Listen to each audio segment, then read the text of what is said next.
చంద్రబాబు నాయుడు గారు గొప్ప అవకాశాన్ని మీరు ఆల్రెడీ పోగొట్టుకున్నారు. జూన్ 5నే మీరు ఇండియా కూటమి ప్రధానమంత్రిగా ప్రమాణం చేసినా లేదా మోదీ గారిని deputy prime minister, home minister, finance minister, foreign minister ఏదైనా అడిగితే మీకు ఇచ్చారా? ఇవ్వలేదు.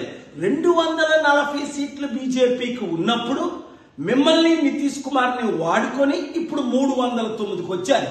ఇప్పుడు మీ 16తో మీరు బయటకు వచ్చినా వారికి చేసే నష్టం లేదు. అప్పుడే నేను చెప్పాను, ముందు కండిషన్ ఆంధ్ర రాష్ట్రానికి స్పెషల్ స్టేటస్ ఇస్తానంటేనే నేను మీకు మద్దతు ఇస్తాను అని ప్రకటించమని. మీరు అవకాశాన్ని పోగొట్టుకున్నారు. స్టీల్ ప్లాంట్ని అమ్మను అని అనౌన్స్ చేస్తేనే మీరు మద్దతు ఇస్తానని చెప్పమన్నాను.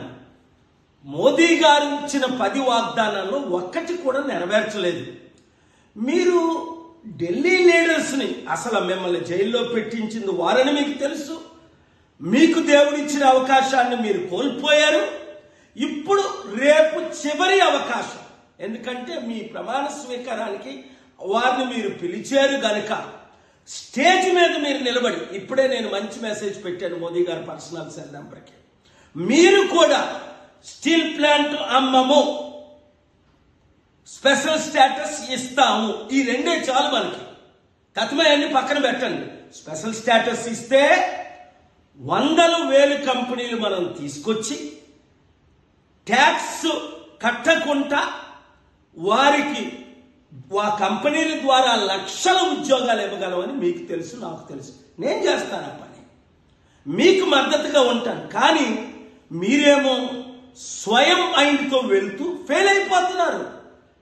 చివరికి ఎంత అప్పు ఉందో మీకు తెలియదు అంటున్నారు. 10 లక్షల కోట్లకు అత్యధికంగా మీరు చేసింది, జగన్మోహన్ రెడ్డి చేసింది అప్పు ఉంది. ఎలా కడతారండి?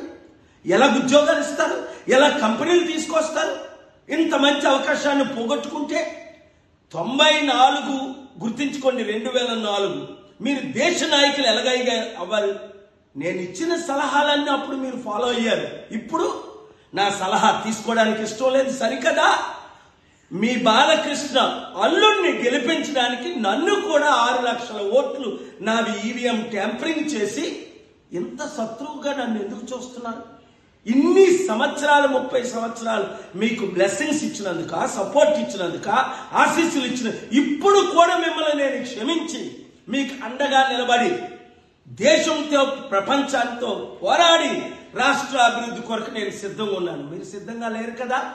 ఆలోచించండి, దైవ నిర్ణయాలు తీసుకోండి. దేశం కొరకు, ముఖ్యంగా మన రాష్ట్ర అభివృద్ధి కొరకు, 6 కోట్ల ప్రజల్ని రక్షించడం కొరకు ఒక్క మంచి పని మీరు చేయండి. దేవుడు మిమ్మల్ని దీవిస్తాడు.